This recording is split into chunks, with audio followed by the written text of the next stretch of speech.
I gave my testimony here for the first time 2 years ago in front of a large group, and it's an honor to be back. My name is Bob. I'm a grateful believer in Jesus Christ who celebrates recovery from the hurt of abandonment and addiction to pornography. I still struggle with a critical spirit, procrastination, lust, and occasionally depression. Hi, Bob. Hi, Bob. I was born in Macedonia, a place where the Apostle Paul actually walked. Macedonia used to be a part of Yugoslavia and borders Greece and Turkey. I was born in a small village of Vukovar and lived in a neighboring village of Sapati until we moved to America. I'm the youngest of three, with a brother 4 years older and a sister 2 years older. We moved to America in late 1970, and I was almost 6 years old. I remember the plane ride to America, but remember nothing about being a kid in Macedonia.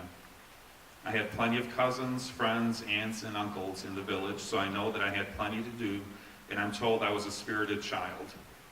Maybe one day God will reveal to me why I can't remember anything. The one thing that I know is that my father left Macedonia when I was very little and went to Australia. The plan was to get established there and eventually bring the whole family. Well, something happened with that plan because we never made it there.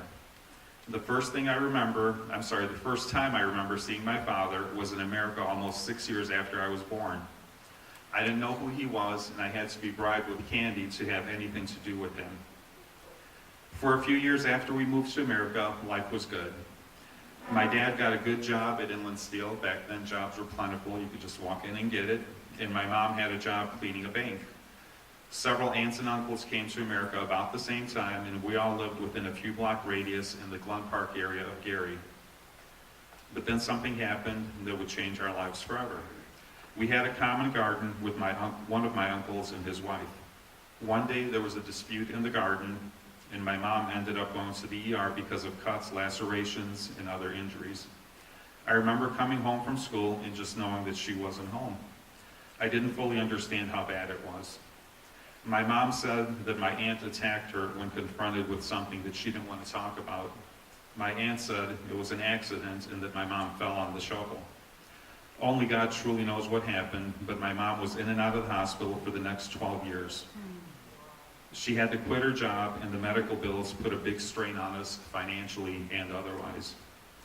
In 1976, my mom, sister, and myself went to Macedonia. And we went there for the summer. This is where another life-changing experience happened. We spent the whole summer there and had lots of fun with the other kids and relatives. We walked a lot. I remember going to a neighboring village that had to be about 10 miles away to watch a soccer tournament. And when you're with a bunch of kids, the time flies. Near the end of that trip, a group of boys went into a barn, and I was asked if I knew about self-pleasure. I said no, but this was to be the start of a very long addiction to self-pleasure and pornography. When we came back to America, I discovered that it was very easy to swipe porn magazines from the drugstore. At that time, they were out in the open and there were no security cameras. I thought that I was getting away with something by stealing them, when actually the addiction was starting to rule my life. I had friends, played soccer, and did well at school. But the one thing that was always on my mind was, when can I get alone? It was more than just a desire, it was a true bondage that grew stronger and stronger. About this time, I remember an uncle named George that was a very passionate Christian talking to me, and anyone else that would listen, about the love of Jesus. I prayed the prayer of salvation mostly to get him to leave me alone, but I know that God saw my heart. Everyone called him Crazy George, but in the end, he was the one that was sane. He passed away a few years ago, and I'm forever grateful that he had the passion and the courage to share the love of Jesus with me and others. My addiction caused me to look at young ladies and women as objects instead of human beings made in the image of God. Because of this, I didn't have the confidence to approach any girls to even become friends. I knew that what I was doing was wrong, but I had no idea how to stop it. Because of my large extended family and friends, I was able to stay active and not let on about my addiction, at least to those who didn't know me well. It is true that you are as sick as your secrets, and I was very sick. There was no true joy in my life. During this time, my father was busy working, and my mom was dealing with her health issues. My father was orphaned by the age of 9, and I don't know that he was ever truly taught how to be a father. He didn't talk to me that much, did not discipline me, or spend much time with me. The only fun thing I remember doing with him is going to watch soccer games on Sunday mornings. He loved soccer and he loved music. He was a successful songwriter in Macedonia, but a bad businessman. He never got the royalties that he deserved. His love of music led him to send me to take accordion lessons. Since my older brother wasn't going to do it, I was his last hope. And to start me off, he would pay me $5 for each lesson for a few weeks, then that stopped pretty quickly.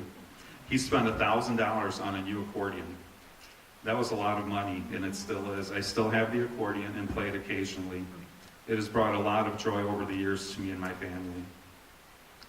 At the age of 19, I started going to IUN in Gary, and another major event in my life happened.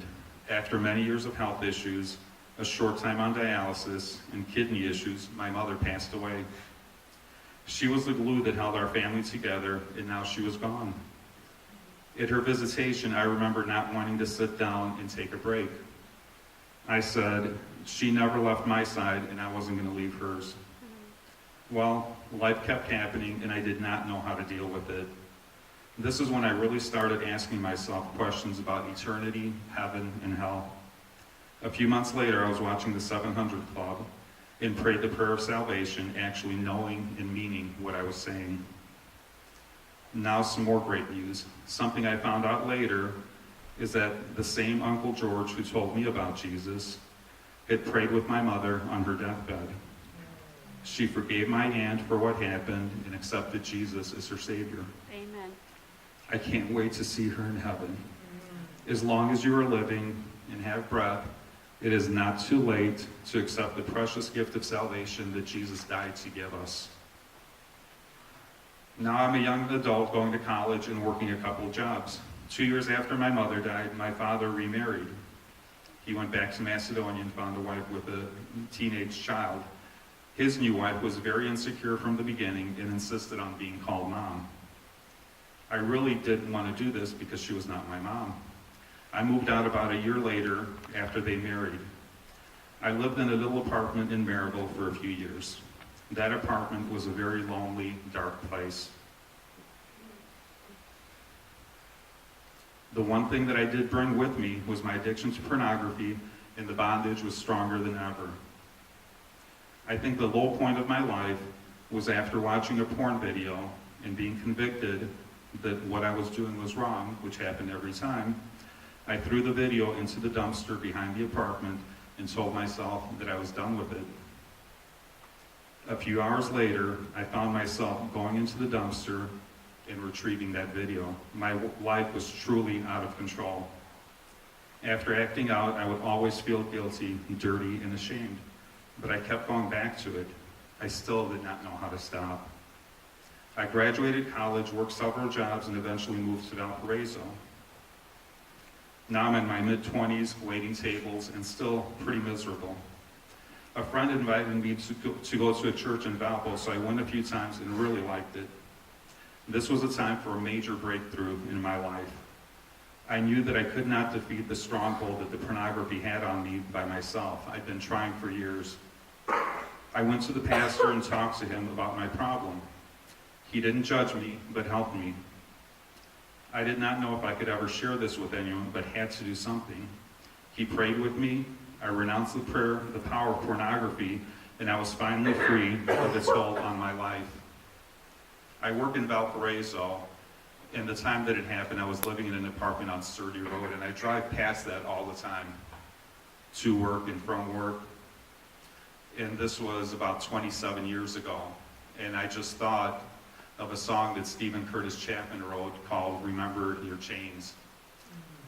And I just stopped and for a few minutes remembered the chains that I was in, and that was the last place that the pornography had its bondage over me.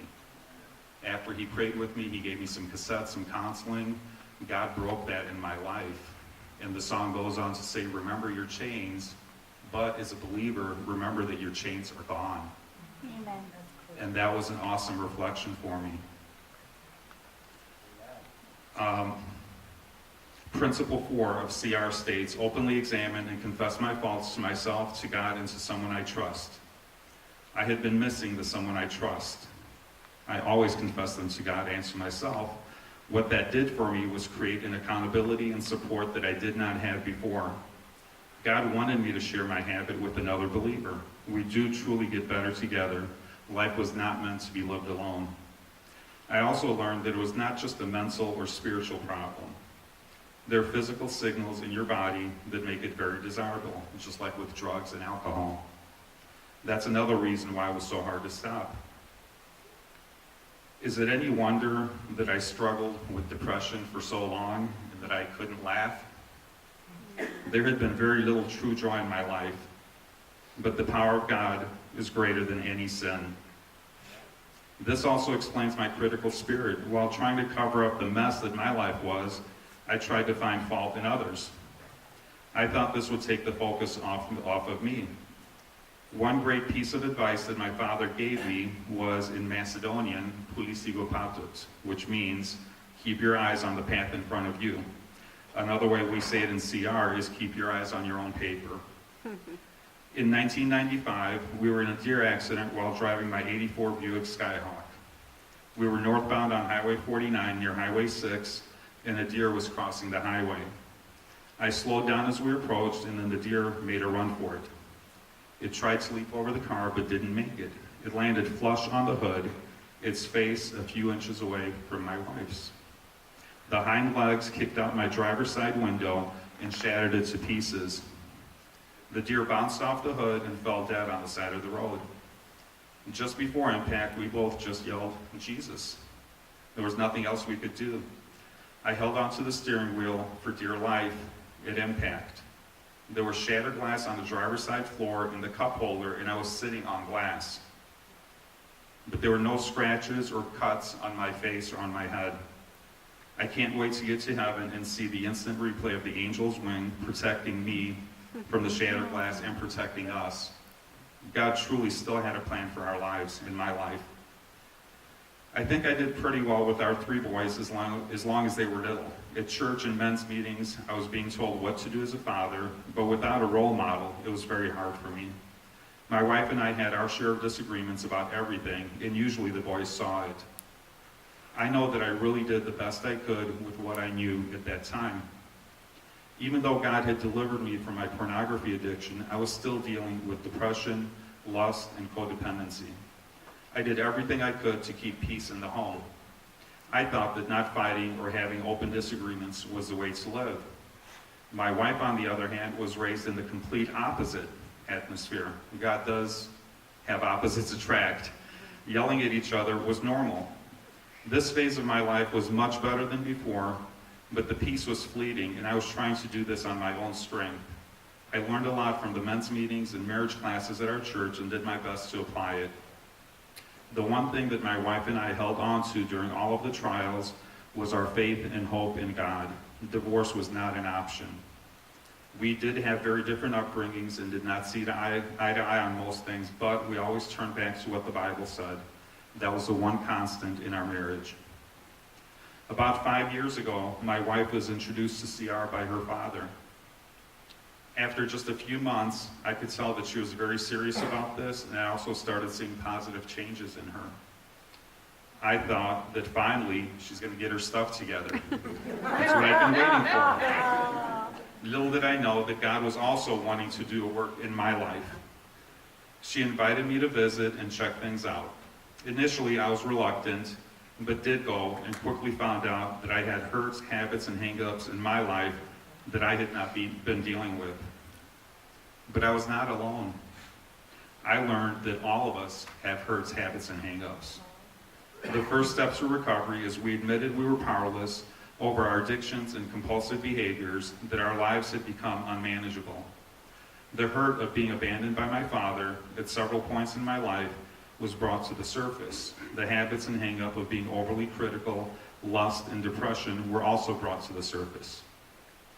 Not bringing our issues to the surface is a sure way of allowing Satan to maintain a foothold in our lives. When I brought them out into the light of God's love, then I could deal with them. Step 6 says, we were entirely ready to have God remove all these defects of character. I was there. Through CR, I have learned that God wants to help me with every struggle, rejoice with me in every victory, and use me to help others to know him in a deeper and more intimate way. I have also seen what healthy, trusting relationships look like. I'm a very detail-oriented person and would rather have somebody show me how things are done than just tell me. That is exactly what CR does in a step-by-step format. With the help of my brothers in CR, my sponsor and accountability partners, I have been able to get through life with much more peace. I am not judged when I fail, but am encouraged and held accountable in a loving way. When I feel that I can't go on, I remind myself of a few special verses. Galatians 6, 9, and 10 says, let us not become weary in doing good, for at the proper time we will reap a harvest if we do not give up. Therefore, let us do good to all people, especially to those who belong to the family of believers. The key to not becoming weary for me is to lean on God and others. We were not meant to do life alone.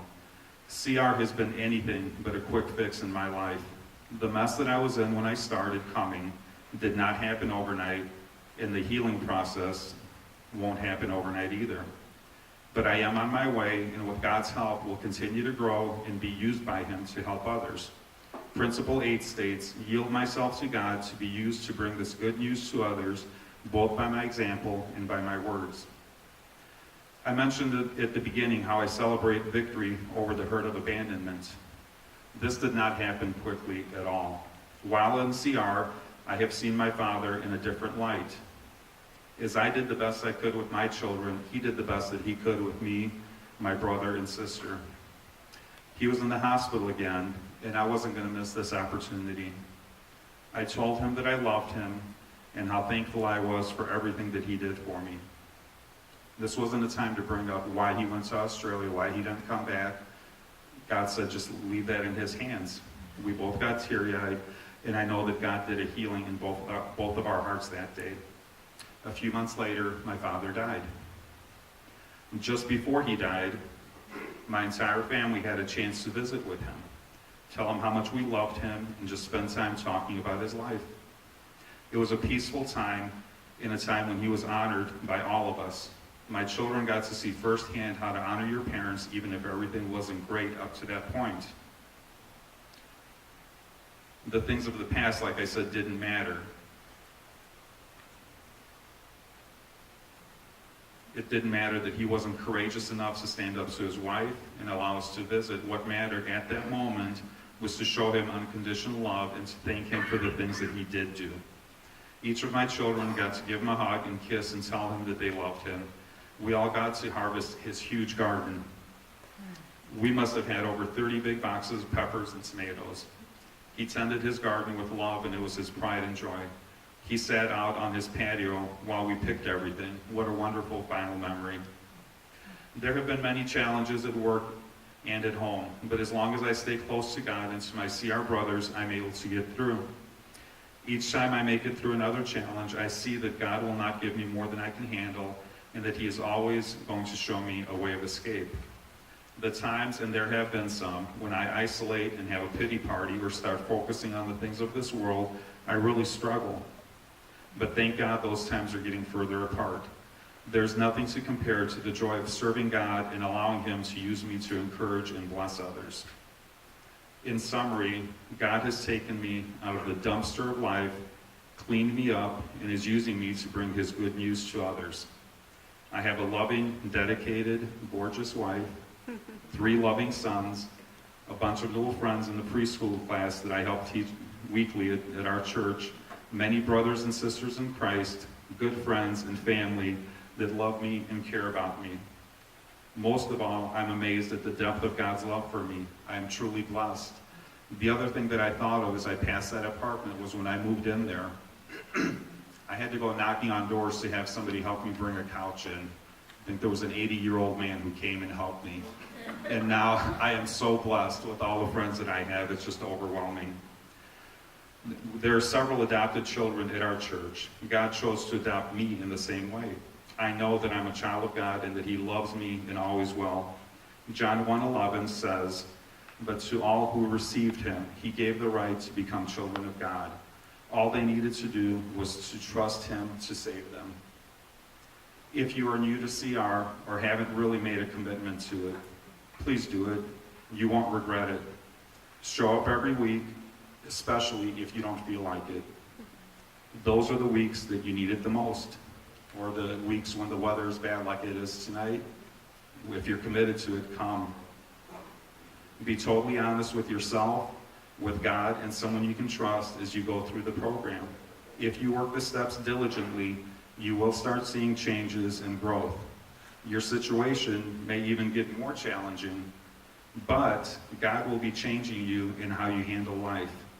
This program does work if you work it, and you are worth it. Thank you for letting me share. Wow.